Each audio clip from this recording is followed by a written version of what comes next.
Hey, everybody. I believe we are live. Once again, we are here at Speed Dial. I'm using my phone to do this through software that enables you to go live very quickly. And today, I have a very, very cool guest from across the pond where it's very early in the morning tomorrow, I believe. This is Sean. Yes. To my right, Sean from Geeksvana. Sean, welcome. Hi. Thank you very much for having me. Yes, I'm here from the future You're here. Yes. to So, to come to come and what is talk about tomorrow like? literally the drones of tomorrow. Oh, hold on, there we go. All right. Sorry, I hit the wrong thing. So if you actually are there tomorrow, one thing I want to know is, will tomorrow be windy? Yes, Tomorrow's it's going to be very windy. windy tomorrow. Okay, well Absolutely. I actually am intending to go out and fly this little guy tomorrow, and I'm really curious Oh, how it's very going to do cool. in the wind. This is Yeah. actually it's a GEP RC long range FPV quad, and it will take a 3S or a 4S. Has a GPS unit on the back, which will allow it to kind of safely return to Oh, home. wow. But the coolest thing about it, and this is kind of a shout out to Chris from Sunrise Water Media, as well as to Ken Dono. It is called the Baby Crocodile. And so, if you Oh, recall, Ken Dono had a little incident with a crocodile, an imaginary crocodile or alligator, here in Austin, Texas. And Chris with Sunrise Water Media yes. actually made a very cool icon for Big Al, which is he's got it there in the chat. So if you're And a there it member is. of the Yes, channel, indeed. yes, I see Greg Townsend. I see Sunrise Water Media. I see Mike Miller. I see Shane from We Are V the Johnstons. Thanks for joining. Saw Chris Hope in there earlier. I saw Harley FPV in there earlier. Charles in there. Wow, we got a good crowd tonight. So, what's been going on with you, Definitely. Sean? You've been keeping really busy with YouTube, but tell us, catch us Yeah. up. Yeah, I mean it has been fairly hectic actually. It's obviously the UK in England in specific is on our second lockdown at the moment. So again, a lot more time spent at home. So I've been using that time to develop the channel a little bit and to put a bit more content out than I normally would perhaps. But yeah, it's been good fun. Obviously, staying home, staying safe, which is important right now. What does it look like? What does it look like on lockdown? I think in the U.S., us being a big country with a lot of different states with a lot of different laws and regulations. For example, in Texas, I would say um, going out and flying your drone is fine. You can do that. There's regulations about when you're in public spaces, but for example, most of our parks have still been open. At least city parks have still been open. Yes, yeah, What about for yeah. you, public spaces? Well, the first lockdown, everything was very strange, obviously, and it kind of felt a little bit apocalyptic almost. And everything was closed. You weren't supposed to go very far from your house, even when exercising, etc. This time, things have been a little bit more open, so it's really that anywhere that you can congregate inside has been closed. So retail, bars, restaurants, parks are all open, that type of thing. Unfortunately, the flying clubs are closed because they're technically social clubs, so they had to be closed, despite the fact that they're of course open fields with the odd Right, shed in right. the middle, which was a shame. So my flying club is closed at the moment. But yeah, we're finding other places to fly, which is good as well. And But no, that's it's a different lockdown the second time. Definitely, there's ironically, I think because a lot of people have been. We have a furlough scheme here, so the government will pay people's salaries 80% up to 2,500 a month. The government will pay that for your employer has to send you home if you can't work in a COVID safe way. So actually, ironically, there's a bit more traffic at the moment during the day because people are at home going and doing things and that type of thing. So it's yeah, it's a very strange feeling. I've actually been in England one time for Christmas in I guess it was probably 1989 or so.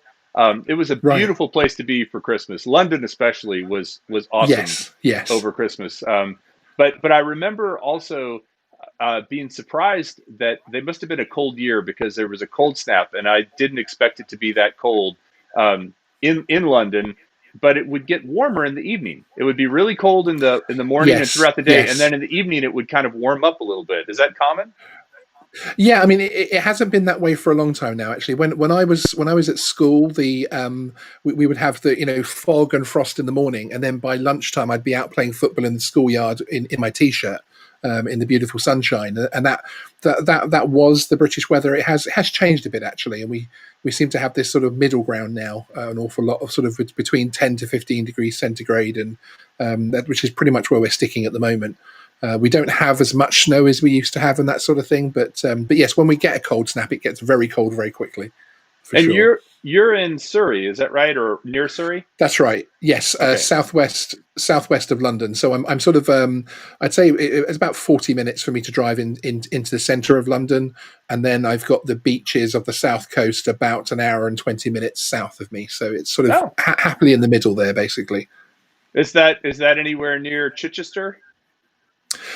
Chichester is about 50 minutes, an hour away. That was I'm sort of I'm in the southeast, and Chichester's sort of more towards the central south. that was where that was actually where my I had family there, and we spent part of Christmas in London and part of it in Chichester. So that's I Two remember very it. good places to visit. Yeah, I mean Chichester is a really nice place. Oh, it was beautiful, and it was on the coast and everything. So you and I were chatting earlier about upcoming drone regulations. In the U.S., we're talking a lot about remote ID. We've also just had a drone that was released under 250 grams for people to be able to fly. A lot of people are coming out with sub 250 FPV, although this one actually with the battery is over 250. But what is your take on the European laws that are coming out? Yeah, I mean, we're having a wholesale change. Things are going to be very, very different. Our professional qualifications, everything is changing. We only gained registration this time last year in preparation for these regulations, but the EASA EU regulations are being adopted by the UK, and it means things like, for instance, at the moment, a hobbyist without qualification who's just got simple registration, they have to stay 150 meters away from congested areas, so you couldn't even fly in the middle of a village. That's going to change if you've got a sub 250-gram drone. You're going to be able to fly in congested areas, and there's a new qualification which I've already passed actually, which called the A2 CFC, which means I'm going to be able to take my larger drones into congested areas as well. So it's going to open up airspace that I've never flown in a drone in before, because I would have been arrested, frankly. Wow. So it's very very it's an exciting time. It's also, of course, there's a lot of resistance because people feel like there's a lot of regulation coming in, but actually my channel's fairly positive on it because I feel that, especially coming from the hobbyist point of view, that things will be more open for us if we follow those new rules. We're going to get to do even more than we do right now, which is exciting. But another major change is that they're getting rid of our Part 107 essentially, from the point of view that it doesn't matter if you're flying commercially or as a hobbyist. They're only worried about the risk of the flight. So we're going to be basically having hobbyists who can actually work for money flying their drones. So it's going to be a real sea change next year. It's But really really going to mix things up. everyone has to be at a certain level, right? Everyone has to pass some sort of a qualification. Not really. There's the Damares scheme, which is the Drone and Model Aircraft Registration and Education Scheme, which is our registration scheme, and that's basically a flyer ID number to say that you own the drone, and that's the registration number that goes on your drone. You then have to pass a multiple choice quiz to get your flyer ID. And that's the bit that says that you can fly, but it's extremely simple. All of the answers are on the website itself. And it's things like don't go over 400 feet, and the real basics The really basic rules. of drone rig. Yeah, which is good, obviously, because then anyone that's flying with a flyer ID, if they do something wrong, then you can't say that you didn't know the basic rules. True. And so the basic level of qualification is very very slightly higher than it is now, which is nothing. But the things like the qualification I took, the A2 CFC, then above that what's now called the GVC, which is kind of like the Part 107, those are very exciting qualifications because they will let hobbyists and semi-professionals, as I say, fly quite big drones in some very cool areas. Well, and you mentioned earlier about congested areas. What's the definition of that? Is that over Well, people, or how do you define that? interestingly, yeah, interestingly, 2 live streams ago, so 2 Thursdays ago, we were lucky enough to have the former head of the CAA drone unit on the live stream for a Q&A. So essentially, like the guy, your equivalent of whoever's in charge of drones at the FAA, and I put it to him for the definition of a congested area because it's something which a lot of people argue about. Really, it's any more than 4 or 5 buildings, 4 or 5 houses together, and then you're starting to get congested. So it's like a village, certainly anything like a town. And his answer essentially was because it hasn't actually, no one's actually been prosecuted properly and then appealed for flying the congested area. They don't actually have a iron cast definition, which is slightly frustrating coming from the regulators themselves, of course. But I can understand it as well because that's the way that UK law works. You know, to you have to prosecute and then have things tested on appeal before So you've got a so real hard law. there's not a precedent that's been set with that. What congested No, means. no, and one of the good things I've next week on the channel I've actually got a drone unit police officer coming on the channel to have a chat with us. And one of the good things that I like about this guy and a lot of his colleagues is they're very much about education in this country at the moment. So if they find you flying somewhere that you shouldn't be flying, as long as you're not acting recklessly or trying to do something, drop drugs into a prison or something like that, they're all about education and having a chat with you, which is really the mood has changed on that side of things this year, and it means that we're having a much more open conversation as a hobby. So people are saying, actually, I think I made a mistake last week and I did this. Was that right? Was that wrong? And they're not just saying, okay, here's the cuffs. We're going to Right, arrest you right, or we're going to right. fine you. They're actually having an open conversation and educating. So it's good from that point of view, but it also means that we don't have the congested law in particular hasn't been tested. So it's a little bit more difficult to define. And when you said you're going to have someone on from the drone unit of the police, do you mean that the ones that fly drones within the police use them for Yes, police work? Okay, yes, okay. yes, and those guys tend to be the ones that will, if there's an issue with a drone, they're the ones that the colleagues will call out to say, "Hey, we've had someone flying. We've had a report of," because of course they know the law backwards themselves. Right, right. They tend to be the ones that will take the call basically to go and sort out what's happening and decide if there's any wrongdoing. Don't fly over Buckingham Palace, right? Don't fly Oh over Windsor yes. Castle. Oh yes. Oh yes. No, no, no, no. I'll tell you a funny story. Actually, in 2010 was, I think that was the last time I was in the UK, and I was there actually doing work for the Irish Dairy Board, and Awesome. and and the reason I wasn't actually doing work for the Irish Dairy Board, my client had a relationship with the Irish Dairy Board and hired my company to go over there and shoot a video. And we were up in Salisbury, um, for that video. And then we ended up going by Windsor Castle, and there's a park right by Windsor Castle. Um, Yes, there and is. and we went to that park, and it's also near a flight path. Like there's an airport Yes. right near there as well. We weren't flying drones. Heathrow Airport, in fact. Yeah. Okay, so Heathrow is close to there. So we were trying to shoot part of the video with Windsor Castle as the background from the park because you could see the castle in the background. And Nice. and and every time we would start to roll, a plane would go over and ruin the take. It took us. Yeah. It was like supposed to be a 2 minute piece, and it took us 2 hours to film it, but it was fun. That's incredible. That's Yeah. incredible. Yeah, I mean it is, and the flight path that we always that is a bit of a. It's only about 20 minutes from me, and that's always one of the jokes that the Queen actually lives on one of the major low level flight paths as well. They really are noisy when they're rattling across there. Well, she may be a little hard of hearing at this point too. So. Oh, you watch what you say. You be Oh, careful oh, now. I don't actually know that. I will tell you, my grandmother on my mother's side is English, and she shares a birthday with the Queen. Not just Oh, not fantastic. just not just the day and month, but the year. She's the same Oh, age, awesome. 94, 95, or whatever it is. So she has a big affection for the Queen. So Yeah, so she has a special place in the hearts of so many people here as well. Of course, well, so for that's my little battery charger over there. So for excellent. the upcoming holiday season and the 2021 year of drones, I kind of wanted to do a little bit of speculation for us. Obviously, again, DJI just released the DJI Mini 2. We've got news of a potential Sony. Well, I mean, I don't think it's potential. I think the Sony drone No, is, yep, they are coming definitely. Yep. and that'll be in the spring. Is that what you've heard? Yeah, they're certainly going public with the project in the spring, and they're hoping to sort of let us know. It seems like going on their press releases that we're going to get a mixture of things from them. There's a I don't know if you've seen the patent. That's a sort of almost mobile phone sized one that you fold out and pop the motors out and that sort of thing, and Yes. the cover becomes a controller.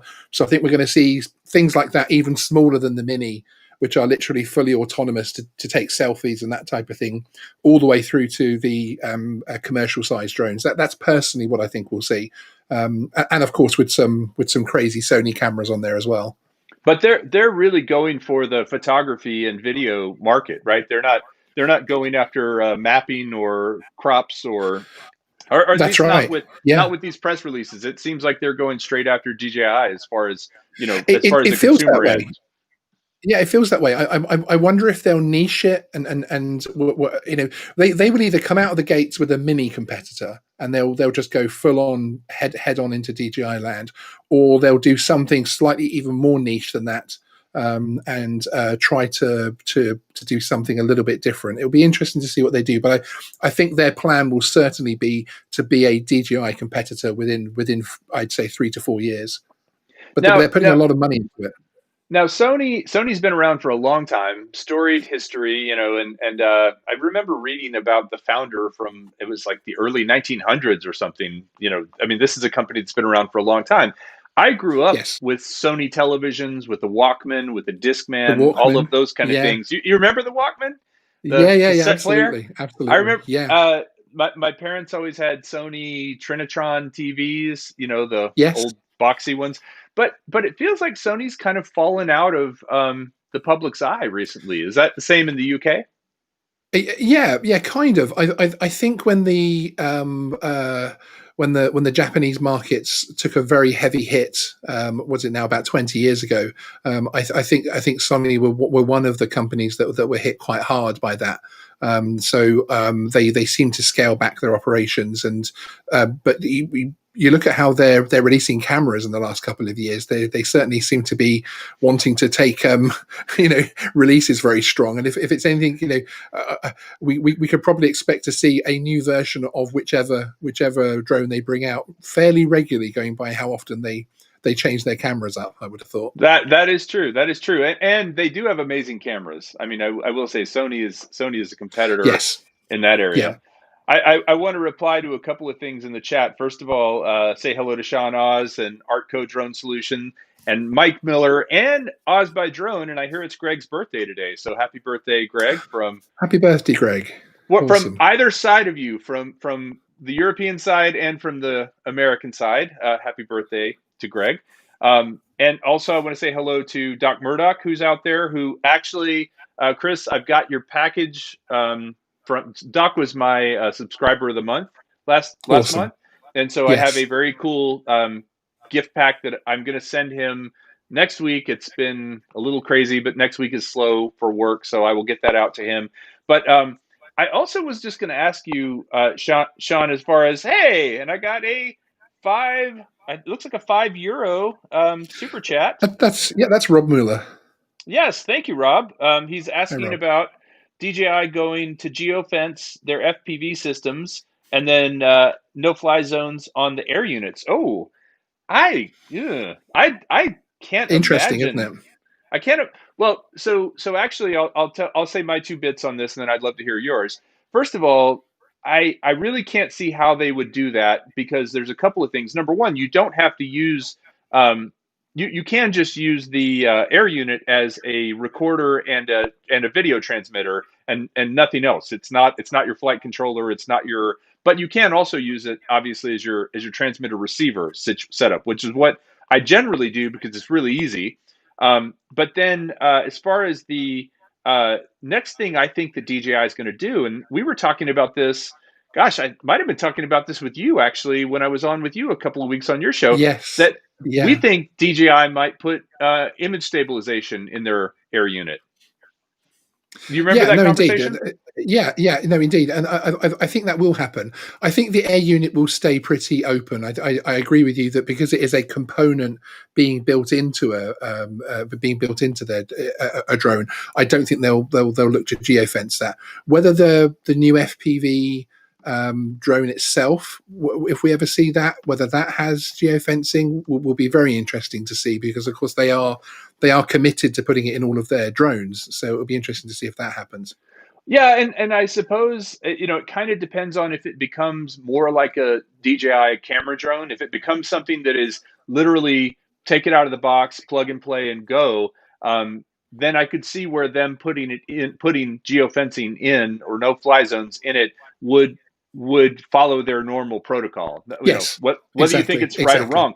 But right now, Yeah, with an air unit, you have to actually take the air unit and put it in the drone or buy one that's already been built that way, and you've got to do some configuration and beta flight, and I mean, it's not you're that's not right. going to sell this to someone who's just getting started with drones, and maybe the thought there is that that's a little bit more of a DIY kind of thing that people could bypass those Yeah, limitations so anyway. totally agree with that. Totally agree with that. Yeah. But imagine for a minute if you did have image stabilization, like the Rocksteady or the what is it called on GoPro? Sean, what is it called? Come on. Isn't it Rocksteady on GoPro? Isn't that the company they No, bought? no, I think Rocksteady. I think Rocksteady. It's hyper smooth. I think Rocksteady is Osmo Action. I could be wrong. Somebody help me out here. But Someone will tell us in the chat. yes, yes. So Rob Mueller does say you have to register air units, and that is true. You actually do have to register it to your account. So this I just actually set this guy up yesterday, and when I did, the first thing I had to do was plug in the air unit, which is this isn't actually an air unit. This is actually a hey Ken Heron calling us Dip, dipwads. dipwads. That's a great one. Anyway, you do have to plug this in and register it just like you do any other DJI drone in DJI Assistant. And Yes.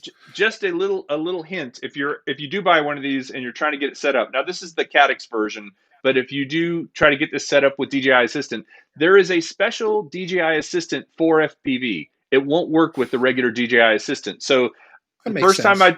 first time I tried it, well, there's actually like four versions of DJI Assistant or something crazy like that. But the first time I tried it, I plugged this guy in, and it was not recognizing it. It was not recognizing it, and then I started looking around, and they were like, "No, you have to use the FPV version of DJI Assistant." But to Rob's point earlier, or no, Mike's point, who was that said that? No, it's Rob. That you Rob. do Yeah, have Rob to Mueller. register, but Yes. again, if you could put the technology that action cameras have to stabilize the image on this thing, that would be, Mm, or a mm. 360 on this. Hey, No, exactly. plummet FPV. Just got my DJI Mini 2 charging the batteries now. Have never flown a camera drone before. I've been flying FPV for 4 years. Any tips? Uh, on the camera drone, what are your tips for an FPV pilot flying a camera drone? Um, Don't try to go don't through any try tiny to. gaps. Yeah, yeah, and don't try to over control it. Just remember that it's gonna stay there when you let go of the sticks. So if it feels like it's going wrong, it's a lot easier to stop. Basically, an awful lot Yeah, easier. you have that hover capability, and on the Mini 2, the hover capability is so solid. Now, have you flown a Mini 2 yet? No, No? I've still only got the Mini One at the moment. So the Mini Two is going to be coming at some point. I'm not sure when yet or from where. And do you feel like that's an upgrade that's worthwhile based on what you've heard? Yeah, I think so. I mean, it would probably be a purchase more aimed towards the channel, which actually the Mavic Mini was. There's a few videos that I made with it, which were worthwhile from a growth point of view. Frankly, I'll be honest about it. And I think the Mini 2 will be the same because I have the Air 2, so obviously there's a lot of overlap there. But again, with the regulation changes here, if it's sub 250, you can fly right up into town centres and that type of thing as of the end of December. So it's the Mini 2 with OcuSync is going to be a very powerful tool moving forward. Yeah, yeah, and so over 250 though, you can't do that, correct? You can't go in the A1 category. So yeah, absolutely, you won't be able to fly over people and that type of thing, and right into town centres. You will still be able to fly in congested areas, but within 50 meters of any people, basically. It is pretty interesting too as a content creator. You do have different. I think you were just highlighting this. We do have different motivations for buying a drone. Yes, Obviously, I love flying and I love traveling with it. But you're right. Sometimes when you buy a drone, you know that there's a demand for content around that, right? So that would make absolutely. sense. It almost if you can justify selling the Mini and then the cost difference to get the Mini 2, and then can you make enough revenue based on the content you create? That's it's all That's these right, weird. exactly. And if you bear in mind, obviously, I come at things from the hobbyist side of things, and of course, the Mini 2 is very much on that the first drone type of situation, and certainly the drone rule change videos which we've put out recently. There's been a lot of talk about the Mini 2, so it probably will start appearing on the channel quite soon. Well, so also just it really is a leap forward with OcuSync. As everybody's talked about in their videos, and the 4K. The ability for that camera is something that is, I would say, in a lot of cases, because I've seen some comparison videos, it's hard to tell the difference between 4K footage shot with the Mini 2 and the Mavic Air, the Mavic Air 2. Like the footage looks very, Yeah, very no, similar. absolutely, absolutely, again, I think that a lot of flyers that are going to be using the Mini 2, I'm not sure whether they're going to get the full. If the camera was any better, I'm not sure they would get the full benefit from it necessarily. Before they upgraded and went to one of the more serious drones, but yeah, I mean both seem capable. I mean, I certainly didn't hear a lot of people complaining about the Mini 1. In fact, I heard the opposite, that a lot of people were surprised to see a Mini 2 coming, but that was obviously before launch. Once it came, it made complete sense with all the Yeah. upgrades. I think everyone's extremely happy with it. Well, I don't remember where I heard this. It was on a YouTube channel, but I remember somebody talking about Frank Wang, who is the founder of DJI, being actually Yeah. really, really not happy with the original Mini. Like he it was kind of he felt almost embarrassed that they had put it out, and Yes. and so the Mini 2 Yes. was designed to appease him a little bit, is what I heard. Yeah, it's supposedly that he was very upset that it wasn't full 4K to begin with, but apparently there was something about the design, the gimbal, or something, that 4K overheated very quickly with Uh, the Mini one when they unlocked the full 4K. So yeah, I mean, whether that's one of those stories that starts in Twitterland and ends up as fact on YouTube, I'm not sure. I But thought it was yes, interesting. It's but always we interesting seem to to, hear what the executives are I, thinking. yeah, yeah. I do wonder though if this is a sign that we're going to start seeing an almost Apple approach to the Mini, because I know Billy Kyle was saying on Twitter that he'd been told the little LED light at the front was actually supposed to be a sensor, an avoidance sensor, Yes. and we should expect to see that on the Mini 3. So I wonder if we're going to start seeing an iPhone type of situation where we're going to get refresh, refresh, refresh. I mean, you have to wonder what else they can put into that little thing to have too many Yeah. more refreshes. But I suppose the next one, sensors, would make some kind of sense. Well, and that's obviously the problem is the weight, right? Because the sensors and the electronics you need to do that weigh some. Interestingly, too, on the Mini 2 is the battery for it is actually heavier than the original battery, I believe, because it's a lithium ion instead of a lithium Yes. polymer. Um, but Yeah. so that means if you take the battery out and you weigh it compared to the old one, it actually weighs quite a bit less because it had to weigh less to get under the weight with the new battery in the heavier battery. So crazy That's stuff. right. Exactly. Yeah. No, it Well, is. It is crazy. I wanted to show everybody this real quick. I'm actually going to get this out and fly it tomorrow. I'm so excited. I've got my opening device. This is what we use. The official. My wife got tired of me using her good knives for opening boxes from drone companies, and so Chris Hope actually provided me with this drone box opening device. That's what we call it here. A DB O a D-bod. Anyway, this right here is the Alpha. The Alpha. What is it? What is it? The actual? Is it just called the? Oh yeah, by iFlight. This Ooh. is a tiny whoop style quad with a built-in Vista unit, Caddx Vista Oh, unit, hello. and I think it has the Nebula. Is it called the Nebulous camera? I forget the name of it. Anyway, this right here, I'm super excited for because everything else I've had so far, except for the rocket from GepRC, has A, been fairly pricey, and B, not had the ducted slash guarded props here. Yes. Yes. I'm really excited to try this thing out indoors. Now I'm going to start in a big It looks space and cool. fly it indoors. This thing too was like $225, which for a fully ready to go 4S with a Yeah, digital but FPV that's system in it. yeah, but that's still quite expensive when the first thing I do with it in 5 seconds is smash it into the ceiling. Of course, well, okay, fair. You've got to spend a little more time I'll on the probably sim. start in a very open field. Yeah, exactly. Yeah, Well, my goal with this one is to create a video to show someone if they were just starting from scratch. This I feel like I've seen Drone Camps did a really good video of this guy right here, and I think Steve at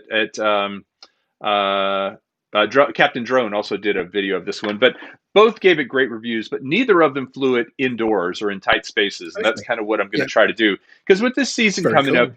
everybody wants to fly a little indoor flyers, right? Which I think is a fun thing to do if it's cold, rainy, COVIDy, germy outside, and so Absolutely. so that's my hope is this is something that we'll be able to fly indoors as well as outdoors, and also kind of take a little bit of the intimidation factor away. I think honestly it would be good for me, Sean, to give this to my son who is an okay pilot but Yeah, good indoors would idea.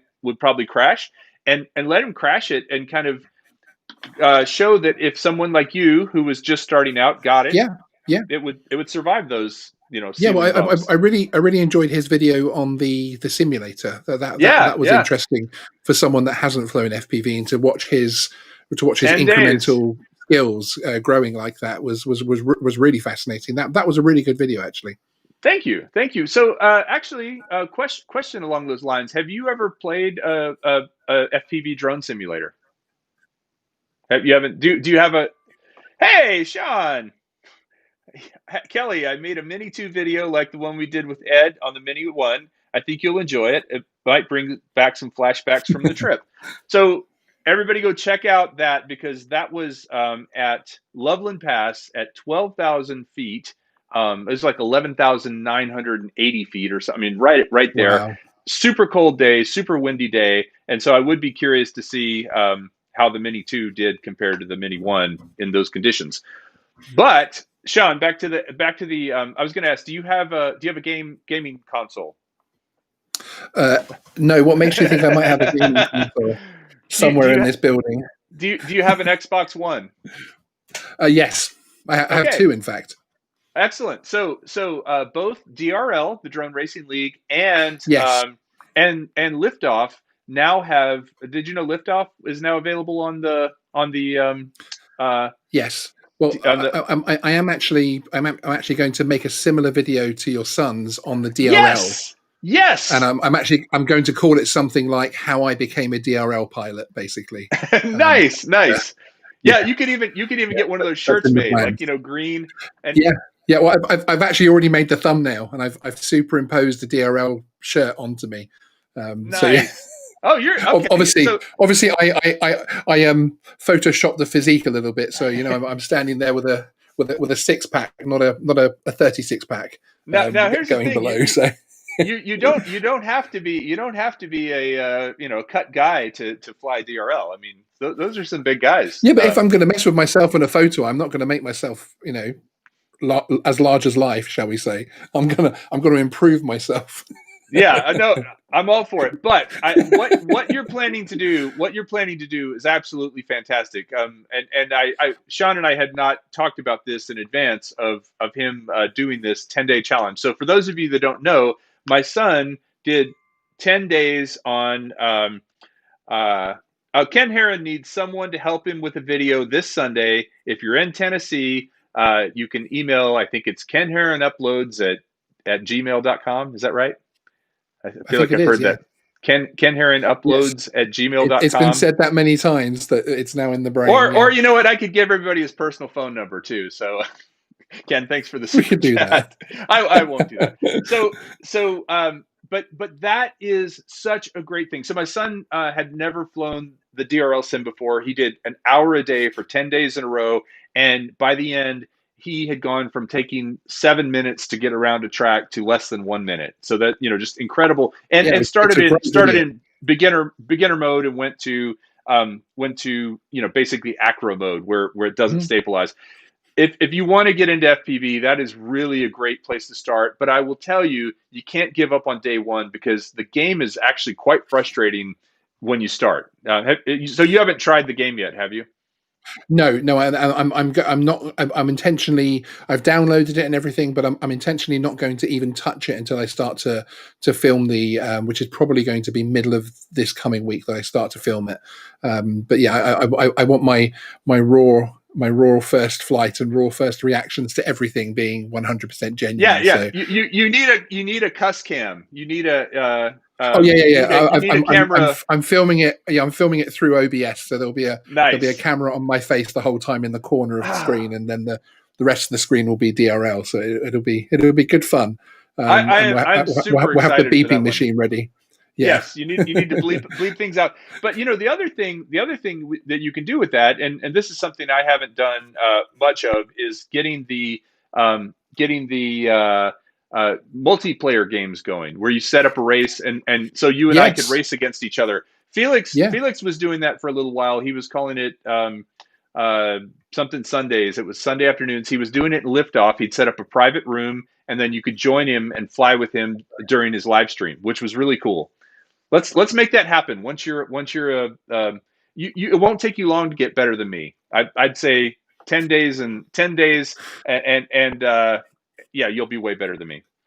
Yeah, I And mean, by the way, I think the gaming environment suits me. I've been a gamer all my life, fairly hardcore gamer. So I'm hoping it will go well. But I'm open to frustration. I'm more than happy to have to push through a few walls. well, there is a lot of similarity to the real thing. Now, are you doing this on the Xbox? That's the platform you're going to use? Yes, yes, Okay, yeah, yeah, that's awesome. And then you're doing it with an Xbox controller. yes. It will be an Xbox controller rather than an FPV one. So that's the only real thing that is a little different is the Xbox controller. I think is actually harder to use than I've got a Tyrannus. This is my radio for my computer, and this thing, just the gimbals on it and the play on it is so much bigger and wider. But as a Yeah, gamer, yeah. you might enjoy the Xbox controller better. I think so, and I have seen the smaller FPV, the sort of Xbox size FPV controllers, which I think and again you're still trying to sell me FPV, doing a very good job of it. But I think I would go for the smaller ones. Is it the Tango? Is that the right terminology for the? There's Yeah, that. The one I have is called the X Lite. It's the Free Sky X that's Lite, it.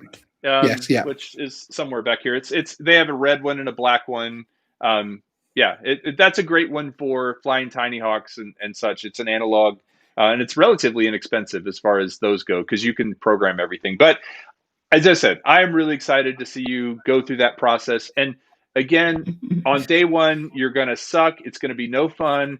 But the good news is you don't have to get out of your chair and go retrieve your quad after you've crashed it. You don't have Exactly. to fix And pay for it. propellers. Yeah, yeah. All of that stuff is just a literally on this guy here. It's this switch right here. I flip that switch and my whole race resets. And I'm not the kind of guy either. You can do two things on this actually in the sim. You can either flip your drone over and take off from where you left off, or you can start the whole race over. I pretty much I could be almost at the end, and if I crash, I start the race over. I'm like, ah, Awesome. yeah. I don't know. That's a little bit of ADD on my part, but Yeah, I understand that. No, what I'm looking forward to it. so for 2021, we were going to talk a little bit into the future, coming up on the end of the year.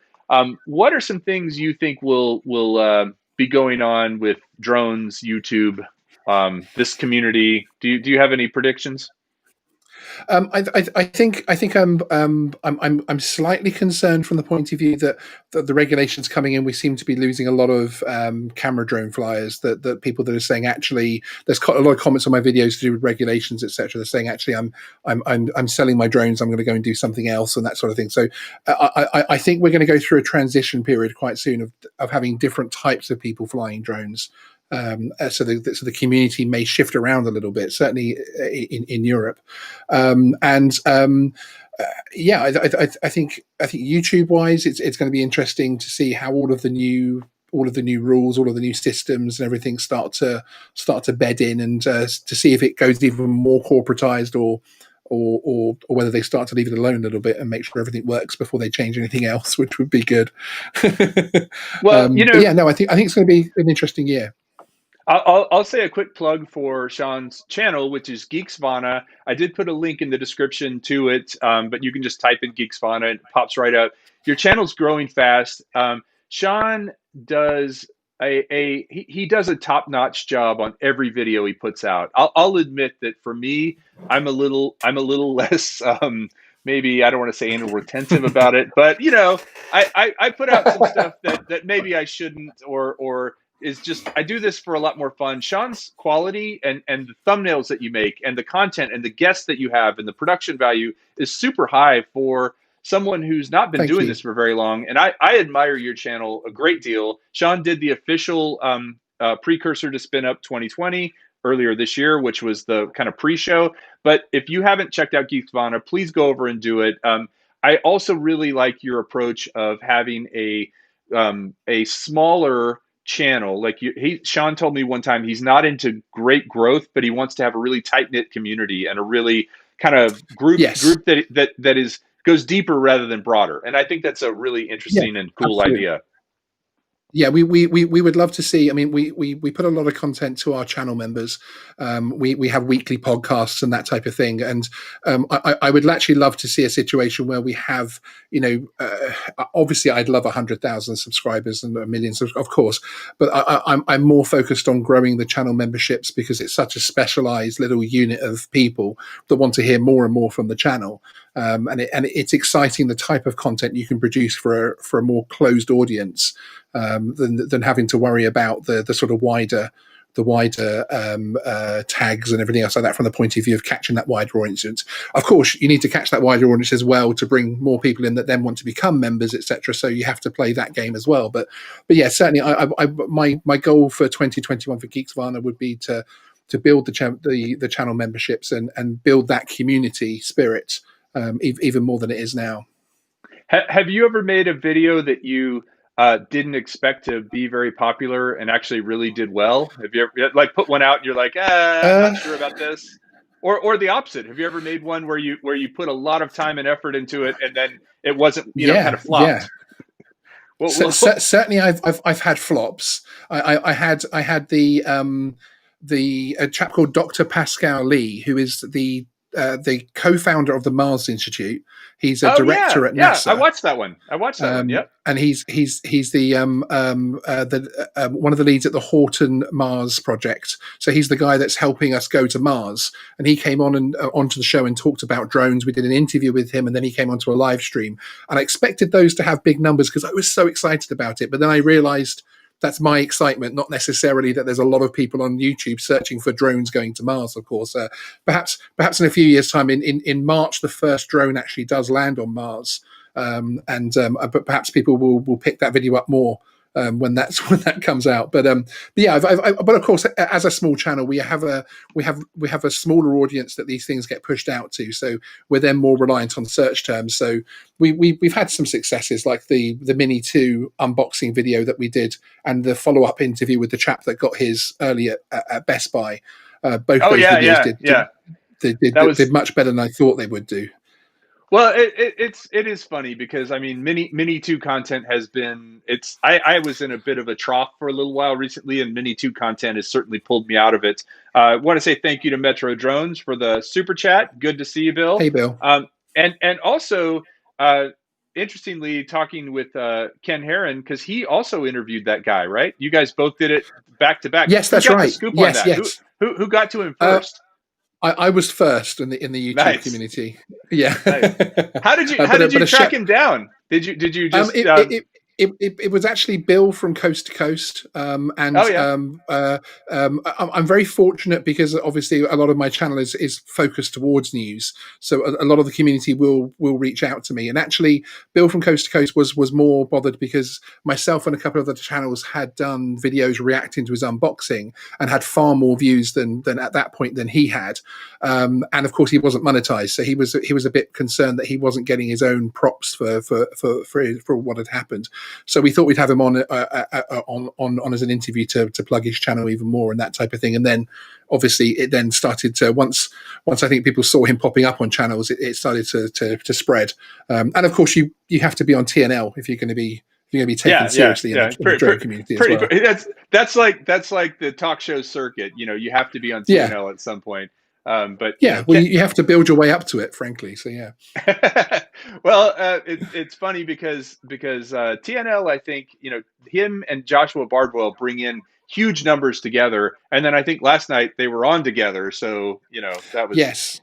kind of No, crazy. indeed, yeah, So it's interesting. I mean, and TNL and Ken Heron are big reasons why I have my channel at all, because I was a big fan of Ken's before I was anywhere near doing anything to do with YouTube. Yeah, so there's some heavy influences there, and Ken has always been very kind with the odd word of advice here and there as well. So thank you very much for that, Ken, Ken Mr. Ken Heron. Herron is Ken Herron is a good guy. I've you know it's I tell this story all the time, and he's probably tired of it. But when I first met him, he reached out to me, and we no actually I think I was going to be in Tennessee, and I reached out to him, but we connected somehow, and we said we're going to be YouTube buddies, and we are. It's a lovely thing. Awesome.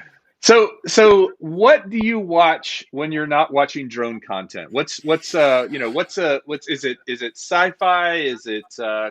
rom-coms, cooking shows? What do you Well, like? it's a real mix actually. The I mean I'm a writer by trade, so I like things that are well written, that have a nice story to them, which can be anything from a teen drama that's aimed at 13 to 18 year olds, or some real sort of hardline horror or sci-fi, and it all depends for me how the story grabs me. I'm enjoying at the moment watching Away, on Netflix, which is the story of the first crew going to Mars, which obviously is Oh wow. a very on topic Oh, subject at the moment. is the commander a woman? Yes, I'm trying to think of Okay. her name because she's a very Yeah, famous yeah. actress.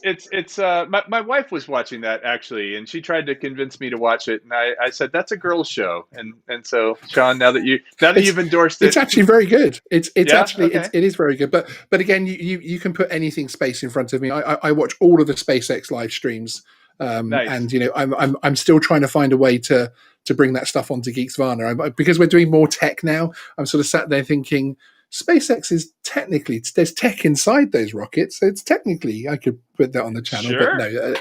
yeah, but no, Well, there are some excellent channels out there that do that stuff very well. and you did something really smart that I didn't do. You and Ken Herron and Sean Oz and a lot of you guys have done something really smart that I didn't do. You didn't use the word drone in your name.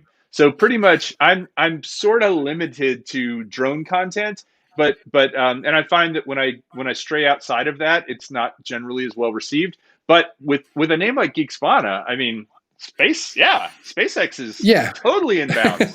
That's totally. Exactly, And exactly. And Ken Heron could be doing shows about birds, right? Herons and yeah, cranes and yeah, crows, and I mean all exactly. kinds of. It's wide open. So I want to share this with the audience, and actually I think we should have like a little movie club. You and I talked last time about sci-fi movies and things that we had enjoyed watching. There is a film that I saw a trailer for. I don't even know how this popped up in my feed, but it was called Prospect. And Yes. did you watch the trailer? Have you seen the trailer? No. I've seen the trailer. Yes, yeah, Okay. I've seen the trailer now. Sean, you and I need to watch Prospect, and everyone else in the audience, and then I'm we going to get put back it in my together and diary. we'll have a little movie club. From what I've heard, I haven't seen it. I've watched the trailer, but it has the guy who is the Mandalorian in it. It also has the guy. Oh, I see Audi Overbeek in there. Hey, Audi, good to see you, man. Thanks for joining. Yeah. Um, the guy, he was Who also and in. actually, that's sorry to interrupt you. That's a connection. Addy used to work with Dr. Pascal Lee, Oh, the Mars scientist that I had on the show. So Addy was a huge help when I had Pascal on the channel on a couple of the videos. He was very helpful in the comments, leading me well, on to different interesting parts of the story.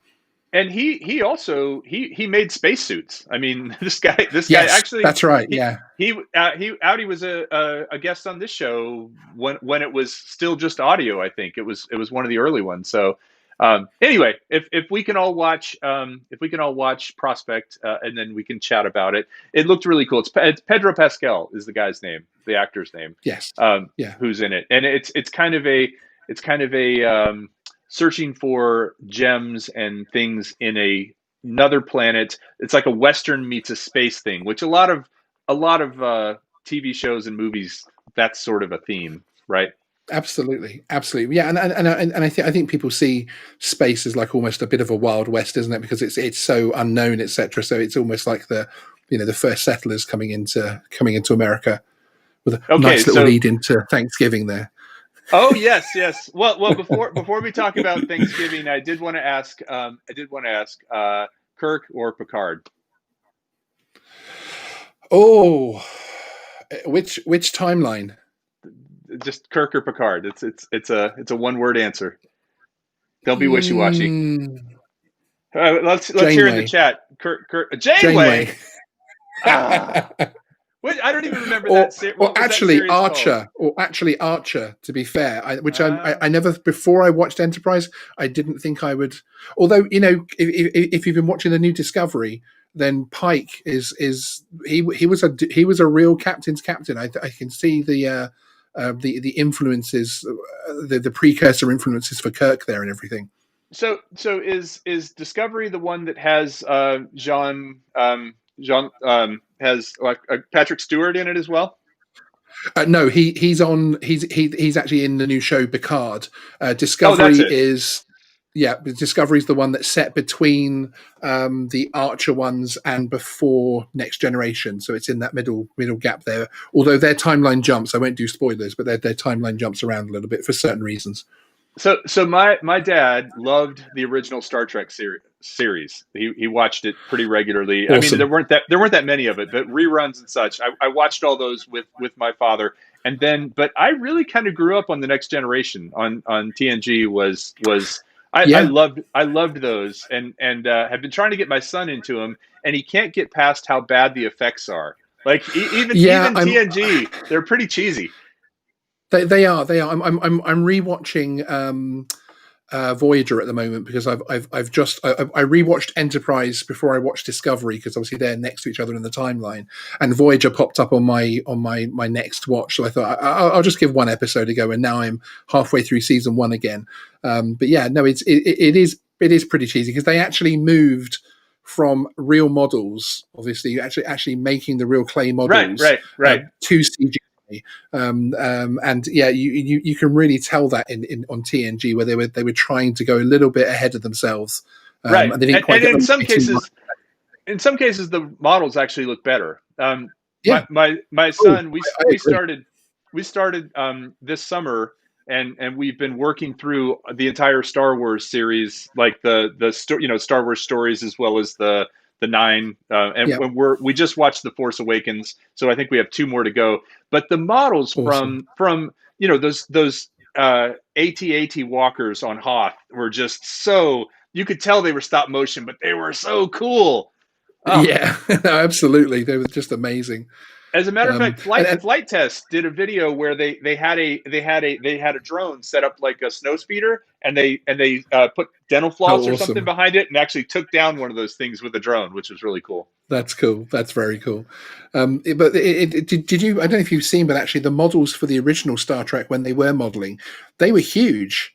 I mean, they were as long as I am tall, I've and they never were seen they were any, but I've never seen any they behind the were scenes hollowed stuff. out, and they had like there's a fantastic YouTube channel for trekkers, and it takes apart all of the old series, all of the new stuff, and it's got all the behind the scenes stuff about how they made the models. And these models were, some of them were as big as a small car. And they were Wow. hollowed out, so they had their, and each individual area was lit properly and that type of thing, which is what they lost when they went to CG, because they had to light everything with one light, of course, with the early CG models. Right, right. It just looked kind of So flat, and the shadows weren't very yeah, good. And yeah, no, I exactly, agree. exactly.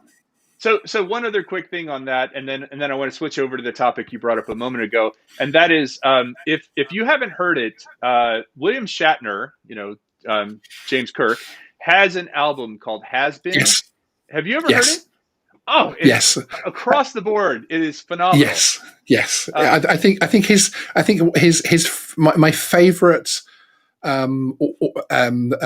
musical adventure, because you can't necessarily call him a singer all the time, was his cover of Park Life. Have you heard that?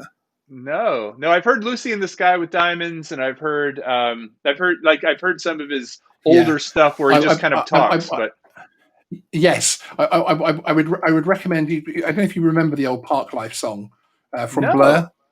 Park Oh, Life, oh, everyone's getting a bit of Park Life. yeah, yeah, Well, yeah. Okay. he actually did a cover with that with another pop star, and it is still on my list. I probably play that once a week, I which will. is I me will check that out. geeking out a little bit too much here. Well, Showing people my geek. Blur had song two, right? Song number two, which Yes, was their big hit.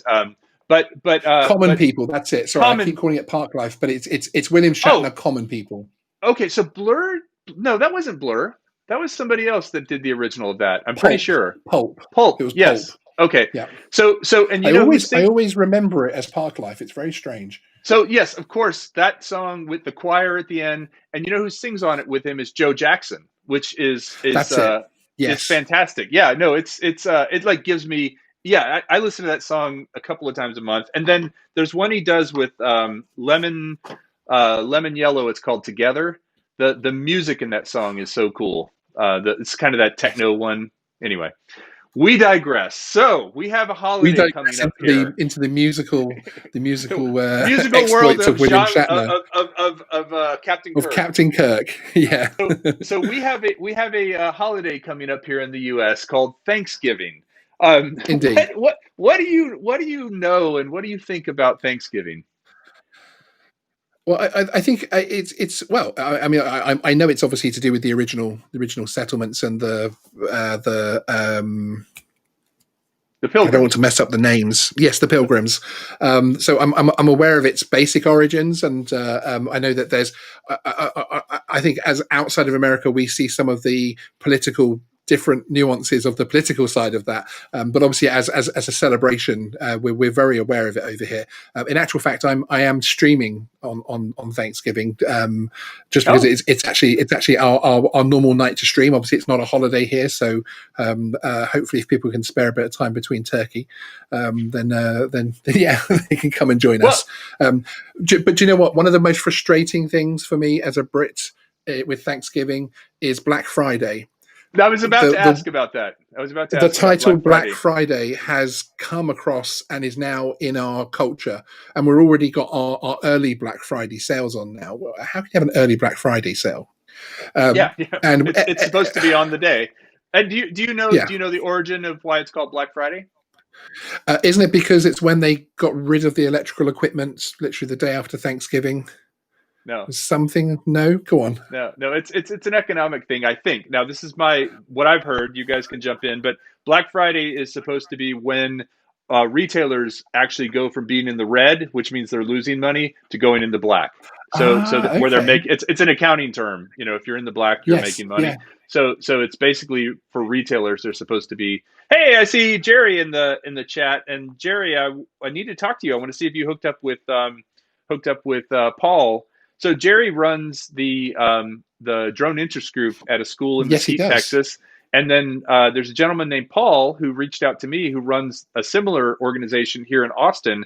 And actually, for those of you who are in the Texas area, they're talking about this spring having, gosh, who was it? It was some huge like Lockheed or somebody, some huge General Electric or Lockheed or some big company doing a sponsored event for these programs here in Austin. He was Awesome. asked, Oh, yeah. wow. So I'll let you guys know. I'm hoping to actually have him on my show because I should have Jerry on as well. But it's so Oh, cool that yes, these guys are absolutely. teaching young people how to build drones, how to fly drones safely across the board. Fantastic stuff.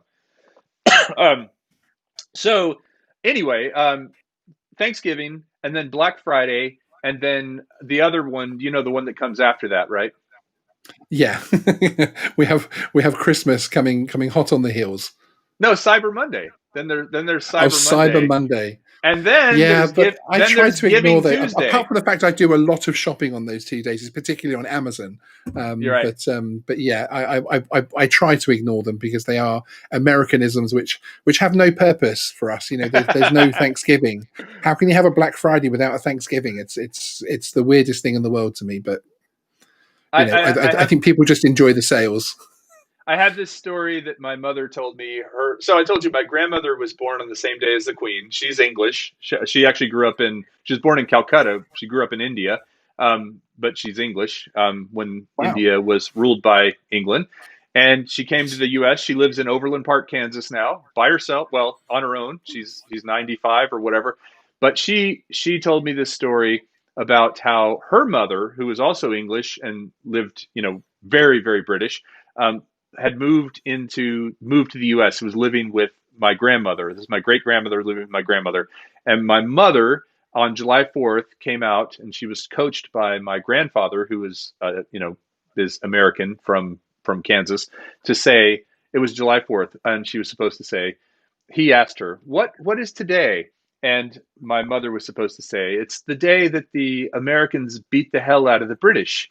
And so this transpired. She comes down to the table, and my great grandmother is there, who's again very British. And so my grandfather asked my mother, "What is today?" She says, "It's the day that the Americans beat the hell out of the British, July 4th." And my great great grandmother says, "No, dear, it's the day the British beat the hell out of the British," because there were no Americans Excellent. at that point. So That's right. That's right. Very true. Very I good. was I've heard a similar one to that before. That's very good. well. This is family legend. This is supposed to be a true story. So It's and awesome. what time do you have over there right now, Sean? Right now it is just after 2 a.m.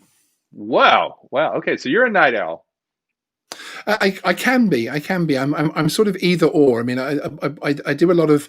I like the hush quiet of the house at this time of night for doing writing and also for my YouTube editing and that type of thing. You can really get in there into the edits and have a little play around. I like disappearing down rabbit holes in my office at this time of night, in sort of whether that's a Star Trek rabbit hole or into a good book or something. So yeah, but then I'll go a couple of weeks where I'm in bed by 10 p.m. or something. So it's changeable. I'm lucky enough to work from home, and I don't have a 9 to 5 type of a regimen, so I'm able to be flexible as long as I get things done. It doesn't matter Sure, when, sure. basically. Well, I appreciate you staying up this late for me. I know Hey, that you thank you. you you are a huge supporter of a lot of the drone channels, and there are so many folks in the audience right now who are as well. So, but we appreciate you. I think it's also good, in today's world with a lot of politics and a lot of opinions about things, that we have this community where we do have folks from different countries able to kind of tell us what's going on over there and Yeah, what their thoughts, but we all do it in a way that I think is super supportive. So thank you so much. exactly. Hey, no, thank you very much, sir. I really appreciate you inviting me on. It's very exciting. It's nice to be on here actually using the updated version of this software, because I think I was one of your first phone calls Yes. when you first trialed this. So it's good to go full circle. Well, that was back when it was just a call. And if do you have a few more minutes? Yes, absolutely. I've All got right, time. so we can actually take a call. Let's try this here. I just put out the Ooh. fan line. If anybody wants to call in, you can join us. I think you can only join over audio, and you have to dial the number. But somebody call that number that's on your screen, and let's see if we can get somebody in here on the fan line. They can tell us Picard or Kirk or Or Janeway Janeway, or or or or Archer, or Archer. or Yes, Pike. actually, there were Yeah. several people. I don't even know who Pike is. That one was lost on me. But let's see if we can get anybody in here on the call. Now let's see. What do I have to do to answer when they call? It's all so confusing. I should have really worn my glasses. So so I am, as I said, tomorrow going to go fly this bad boy, which is the Gep RC Very Baby exciting. Crocodile, and I'm going to go fly this one here. And I'm actually going to make a video about this one because I'm excited. I think it'll be a nice one for people who haven't done a lot of FPV. All right, we've got Yeah, somebody yeah. on the call. Here it goes. All right, I hear a ringtone, and caller, you're on the air. Who is this? Hey, what's going on, guys? This is Aldrin with Flight Hey, Path. Aldrin! Man, Hey, what's up, what Kelly? Hello, What's up, sir. what Geeksvana? what a pleasant surprise. Nice to have you on. Thanks for joining us. What's going on, guys? I actually just turned it on just now and I saw the line, so let me test this thing out. I actually have to tell you a very funny story about. Oh, I've lots of funny stories. I mean, I've only met Aldrin a few times, but I've got good stories about you. One of them is that you actually called me during Spin Up in 2019 when my mic was Yep. hot and I was going out over the air kind of cussing at somebody, I think. And so he's like, No, dude, yeah. The podium mic was still on, and you were right next to it having a full-on conversation while it was still live streaming. yeah. That was a little. And then my other story actually is the first spin up that you came to in Austin at the Dell Diamond. My absolute favorite photo of that one.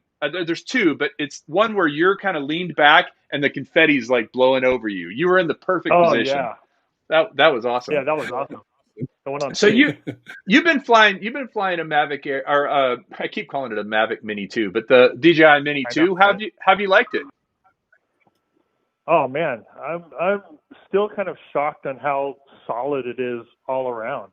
Like I kind of was like, oh, I remember when when you fly the Mavic 1, you always get the wind warnings, right? And you're like, oh my gosh, it keeps coming on. The Mavic 2, and I'm like, even I said in my video, I was like, wait, did they just turn off the sensor or like turn off that warning because I'm not getting that warning? But no, I Well, mean it actually does take on wind pretty well, and it's solid. it I would did the video hesitate. comparison.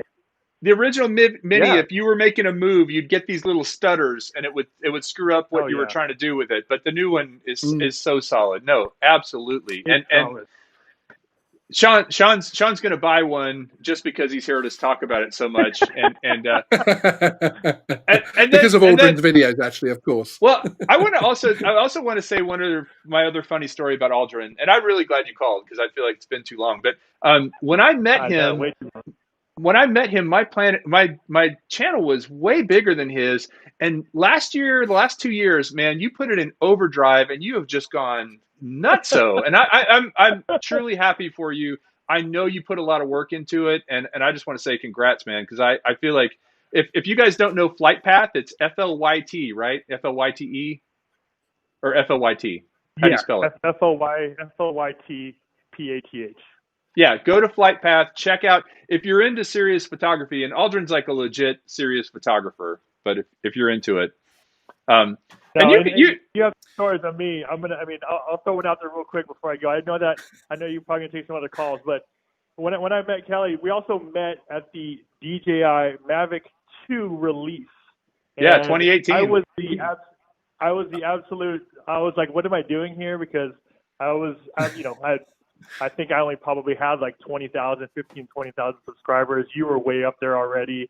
You were sitting there with Jerry Rig Everything, with iPhone Doe and iPhone Doe and Jesse. I mean, I was like, what is going on? And I actually have a ton of BTS from that day, and I do still plan on getting that out there just because I think it's such awesome. a treasured moment that where everyone was at that time too. It's such a crazy snapshot to see everyone. Yeah, at that time would be incredible to see, 2 years actually. later to now, which is really cool. So Well, that's a brilliant idea. I'd love to see some of that. As a matter of fact, you shared that photo of all of us in front of it. But anyway, guys, if you don't know Aldrin, great guy and very, very informative with not just drone stuff too. I like the fact that you do so many other things. So thanks for calling, man. Yeah, thank you guys. Have fun. Have a great rest of the show. I'll be online now. I'll be good to meet you, sir. The rest of it. I know probably at the tail end of it, but hey, sorry about that. I'll try to make it next time. Hey, man. Hey, actually, let me have you. I want to get you on this show soon. So thank you for calling. I'll text you and we can set something up. No doubt. Thanks, guys. Okay, take it easy. Let me see if I can I got two other folks holding right now. Let's see if we got somebody else. Here we go. That was a nice surprise. I haven't talked to Aldrin in a long time. Hey, caller, you're on the air. Yeah, what's up? Who's this? Fantastic. What's up, Kelly?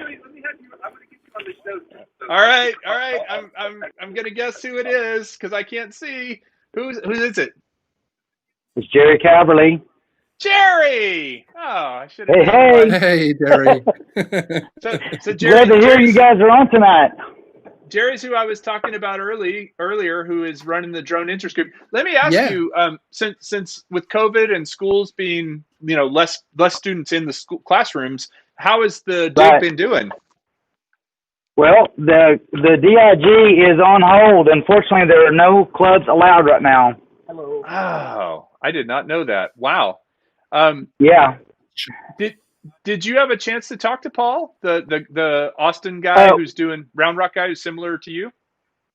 Yeah, we crossed paths a little bit with messages, but we're not actually making contact yet. I'm going to try to call him again over the holiday when I have more time because I've been doing online classes and in-person classes simultaneously. It's really difficult. Well, I know, man. I appreciate. So I have two kids in high school. And I appreciate the work you're doing because I know it's got to be hard to keep kids engaged with online classes and stuff. So thanks for all the work you're doing to educate young people. It's important.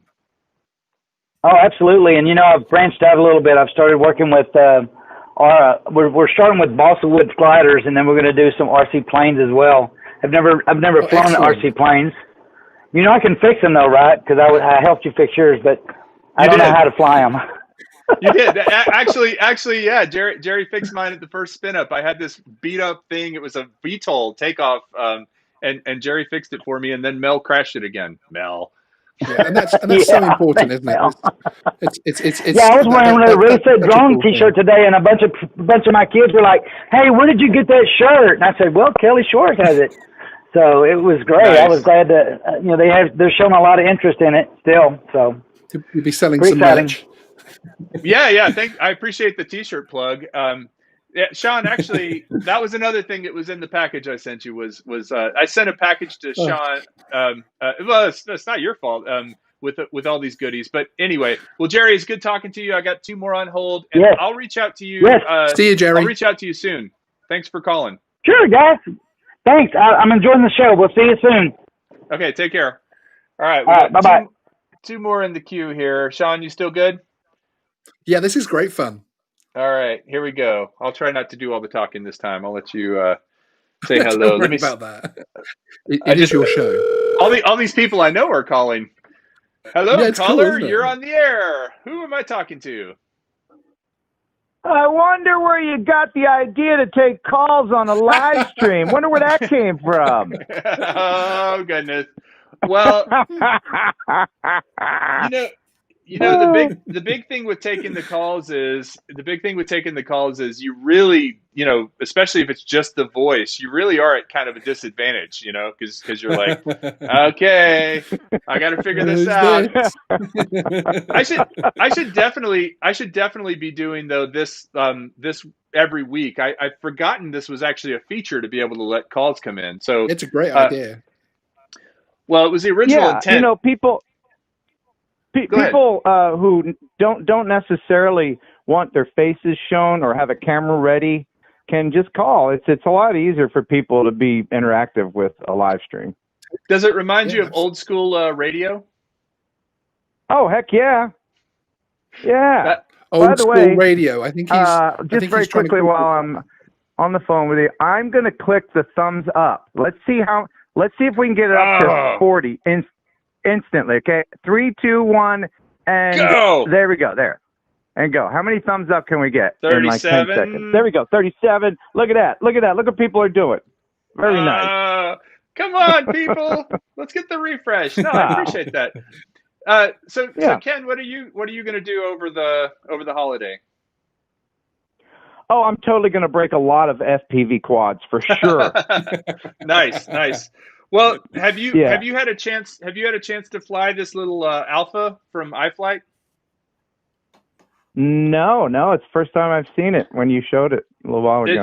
It's on Amazon. It was fairly cheap for this, but the thing I like about it is it really does have that whoop styling. So I want to try. I'm going to try flying it indoors. I'm going to see if I can actually pull that off. Like do some Great idea. cinematic stuff with it.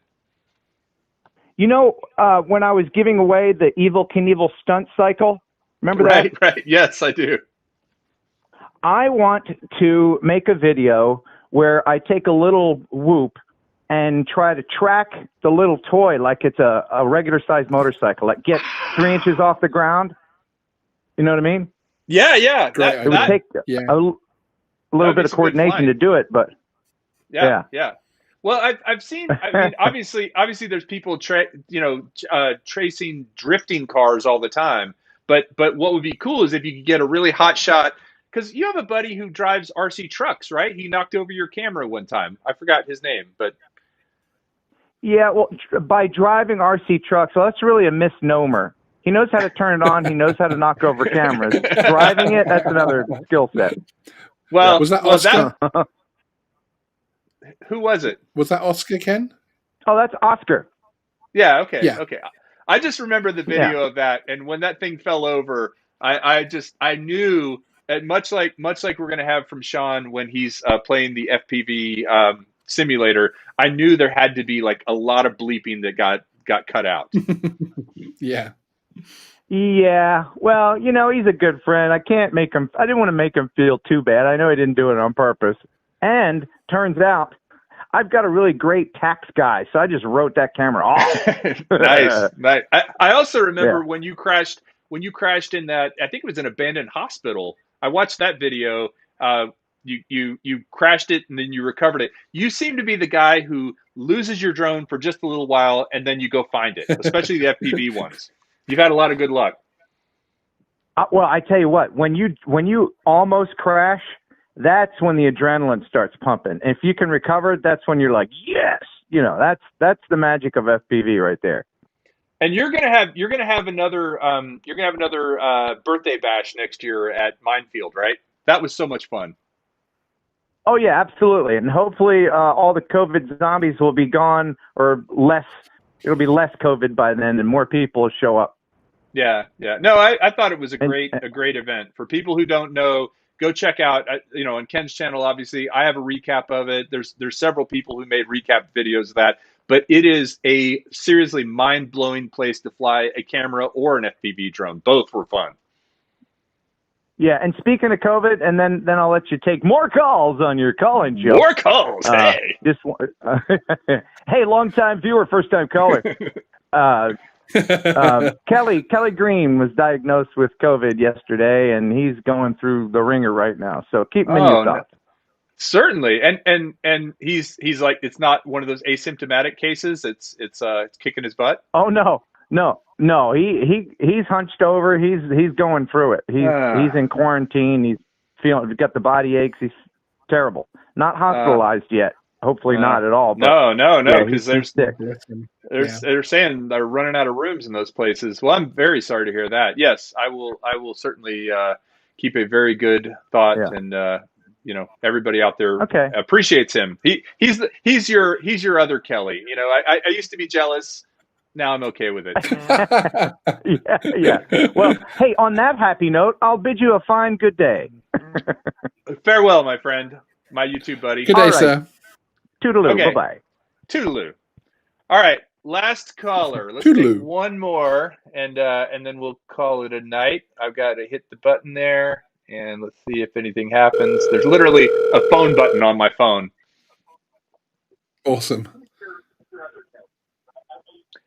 Hello, first time you're on the air here on Speed Dial with Sean from Geeksvana. Who are we talking to? This is Kai from Lone Star UAV. What's up, Kai? Wow, all my pals are calling in tonight. This is like an intervention. Do you guys know each other, right, Sean? You know Kai? Yeah, I've come across him in the chat for sure. Yep. Well, Kai and I are actually going to be flying together tomorrow. We're going to be. You're coming, right, Kai? Oh, that's awesome. Yeah. I'm going to be there. I got a new toy to break into. You said you have a 6S that you're going to be flying. I have the 6S Titan, the DC-5. Oh, sweet. Did you notice my fixed my wing here and then the quad? I didn't get any comments on the T-shirt. I haven't worn this one in a while. I've had it for a long time though. Yeah, I haven't really paid too much attention to the shirt you were wearing just yet. You make the lines open. I figured, since we already have a Brit on here, it took some German intervention here. Ja, das ist gut. So, Sean, did you see what that says? Can you read it from where you are? These are not the drones that you're looking for. Correct. These aren't the drones you're looking for. I always thought that was funny. Well, Kai, I am looking forward to hanging out with you tomorrow. We might have Sunrise Water Media there as well, and very, very excited to. A few others yet, from what I understand. Yeah, and I think Ben might be joining us as well. So, anyway, well, I will see you in the morning, and I'm going to let you go, and then I think I'm going to call it a night because I've gone over. I usually try to keep this to an hour. I've gone way over. Yeah, but, I noticed you're on overtime. Well, it's because Greg went before me, so I figured I didn't have to. Usually, I stop out of courtesy so I don't step on Oz by drone. But we went a little long tonight. So Kai, we wrapped it up in time for you. So. We appreciate that. I will see you tomorrow, and I'm going to let Sean have the final word here on what he's up to. Kai, I'll talk to you a little later. Sean, any other words of advice or thoughts for the audience before we call it a night? No, just keep on supporting each other through these tough times, and we'll be flying out the other side of it very soon, hopefully, and we can all have a happy spin up and minefield and spin down and everything else in 2021, and push through and enjoy the hobby. I agree. Let's keep supporting each other. That's how we stay strong as people and as a hobby, because I do think there's going to be a lot of changes coming, and the more we can have a positive influence on them, the better. Thank you to everyone who joined tonight. Idaho Quadcopter gets the shirt, so thank you. I appreciate that. And I want to say also thank you to everyone who gave a super chat. Thank you to everyone who called in. And thank you especially to Sean for taking an hour out of his quiet rabbit hole time to join us. Very much appreciated. Thank you, sir. I will eat a turkey leg in your honor for Thanksgiving, and maybe even a little bit of cranberry sauce. That's the other thing we have. Thank you very much. Yes. Okay. Good to see you, man. Yes, we have that at Christmas time, so yeah. Okay. We're just a little ahead of you, but we won't get into that. Good to see you, Sean. Thank you again. Thanks to everyone who tuned in. Next week will be another speed dial, and then after that, I've got First Friday coming up on the first Friday of December, which I think is December 4th. So very excited about that. I'll be giving some stuff away. Ooh, exciting. All right. Take care, everybody. Thanks.